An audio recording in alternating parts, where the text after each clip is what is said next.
الٹے سیدھے کام بھی امت کر رہی ہے.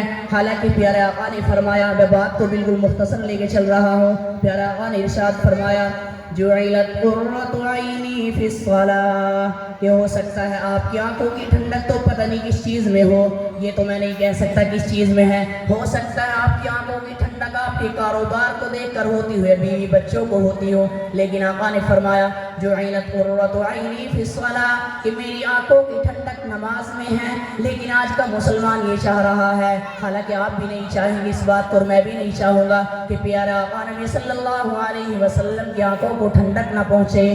سبھی چاہتے ہیں پہنچ جائے، لیکن کس طرح پہنچ سکتی ہے؟ وہ نماز ہی سے پہنچ سکتی ہے، اس کے علاوہ کوئی اور راستہ نہیں ہے.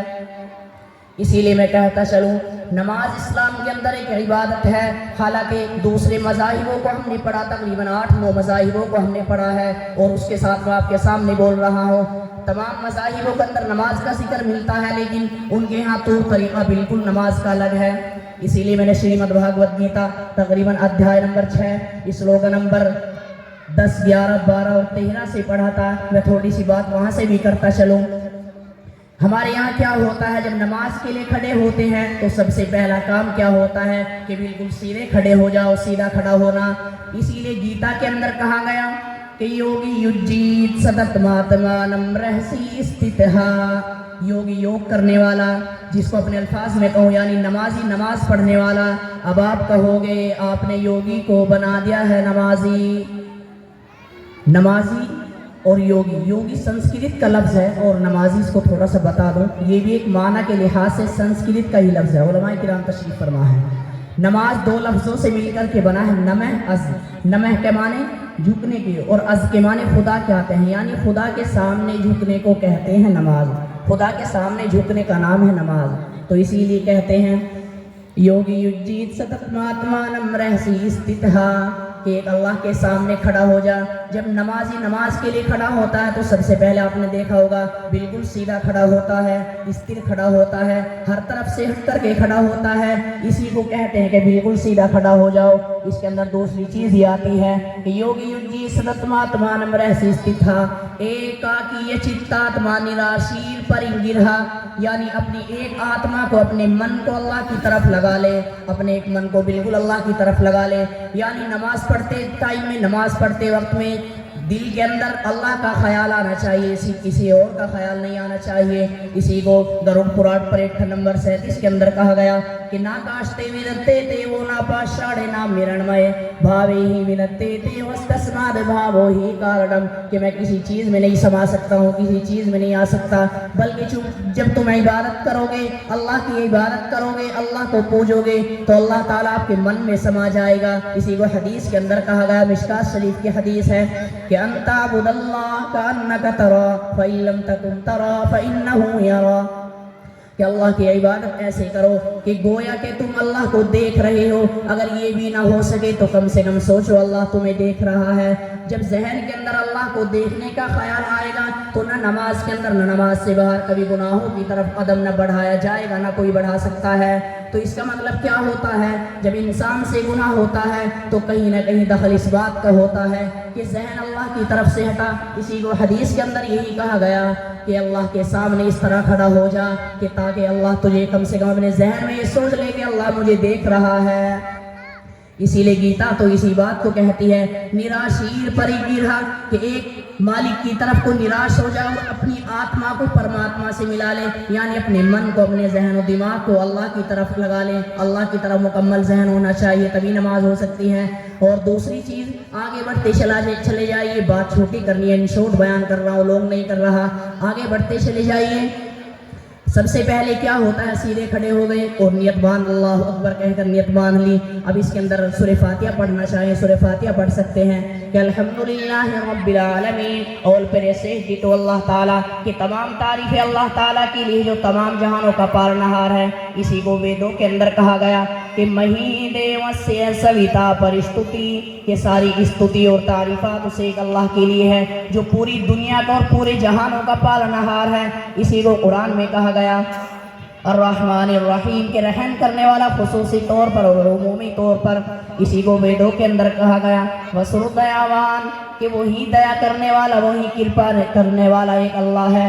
ادھر سے قرآن کے اندر کہا گیا مالک یوم الدین کہ کل میدان محشر کا مالک بھی وہی ہے۔ اسی کو قرآن کہتا ہے ایاک نعبد و ایاک نستعین کہ ہم تیری عبادت کرتے ہیں، ہم تجھی سے مدد مانگتے ہیں، تیرے ہی سامنے اپنے سر کو جھکاتے ہیں، تیرے علاوہ کسی اور سے ہم مانگتے بھی نہیں ہیں، تیرے علاوہ کسی کو اللہ یا کوئی بھی خدا نہیں مانتے ہیں۔ اسی کو دیکھا آپ گیتا کے اندر کس انداز میں لکھا تسیتے بھکتی واسا سیاما کہ ہم تیری بھکتی کرنے والے، ہم تیری پوجا کرنے والے، تیری عبادت کرنے والے، تیرے علاوہ کسی اور کے سامنے اپنے سر کو جھکاتے نہیں ہیں۔ ایک مسلمان کے لیے یعنی انسان کے لیے اللہ کے علاوہ کسی اور کے سامنے سر کو جھکانے کی بالکل گنجائش نہیں ہے، اور حالانکہ یہاں تو ہر ایک چیز کے سامنے سر کو جھکایا جا رہا ہے۔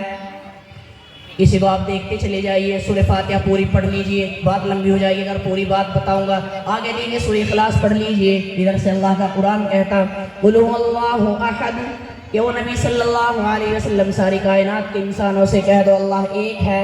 اسی کو برہم ستر ویدوں کے اندر کہا گیا ایکم بنم وتیہ ناستے نہرا ناستے کنچن ایکم ایوم ادتیم کہ وہ ایک ہی خدا ہے، اس کے علاوہ نہیں ہو سکتا، ذرہ برابر بالکل نہیں ہو سکتا ہے۔ ادھر سے دیکھیے آگے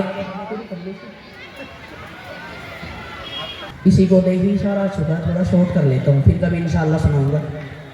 اسی کو دیکھیں سورہ فاتحہ ہو چکی، اس کے اندر کوئی سورت ملا کر نماز پوری کر سکتے ہیں۔ آگے رکوع کا نمبر آتا ہے، رکوع دیکھیں گیتا میں کس انداز میں لکھا کہ نا تو چتم نا تیمی چمچے لاجن کشون ترم کہ اس کے اندر لکھا کہ اب تو ایسا ہو جا، اس طرح کا آشن کرنے والا بن جا، یعنی نہ زیادہ اونچا نہ زیادہ نیچا، بیچ کا ہو جائے، اسی کو رکوع کہتے ہیں۔ آگے دیکھیے پھر کھڑے ہو جائیے، پھر آگے سجدے کا نمبر آیا۔ سجدے کے اندر کیا لکھا سمم کائشرو گریوم دھار ینتر چلم سمپریشی ناسکانگ سمدشچا ولوکین کہ اب تو ساشتانگ کرنے والا بن جا، یعنی ہندو یا اور مذاہب کے اندر ایک عبادت ہے جس کو ساشتانگ کہتے ہیں۔ ساشتانگ کا مطلب کیا ہوتا ہے؟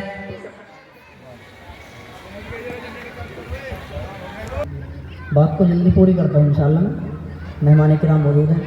اب دیکھیے سجدے کا نمبر آ رہا تھا، اب سجدے کس انداز میں لکھا سمم کائشرو گریوم دھار ینتر چلم سمپریشی ناسی کانگر سمدشچا ولوکین سجدے کی گہرائی کے اندر لکھا کہ اب تو ساشتانگ کرنے والا بن جا، یعنی ساشتانگ کا مطلب کیا ہوتا ہے؟ ایسا کام کرنے والا بن جا جس کے اندر زمین پر 6-8 انگ لگتے ہوں، دونوں پیر ہو گئے، 2 گھٹنے ہو گئے، 2 ہاتھ ہو گئے، اور ماتھا ہو گیا، ناک ہو گئی، 8 انگ ہو گئے، اس کو سجدہ کہتے ہیں، ساشتانگ کہتے ہیں۔ آگے دیکھیے سجدے کے اندر باریک سا مسئلہ بھی لکھا ہوا ہے کہ سمپریشی ناسی کانگر سمدشچا ولوکین یعنی سجدہ تو کر رہا ہے لیکن سجدے کے اندر ایک کام اور کرنا ہے، اپنی نگاہ کو ناک کے اگلے بھاگ پر جمانا ہے۔ آگے دیکھیے سجدے سے اٹھ جائیے، پھر التحیات کا نمبر آیا۔ التحیات دیکھیے گیتا میں کس انداز میں لکھا کہ تتر گنگرم منہا کرتوائے چتا تیندریا کنیا اپوشیا سنیش کہ اب تو ایسا آسن کرنے والا بن جا جس طرح کے سانپ ڈنڈک مار کر بیٹھتا ہے، یعنی نیچے سے بیٹھنا ہے، نیچے سے مڑنا ہے اور اوپر سے سیدھے کھڑا ہونا ہے۔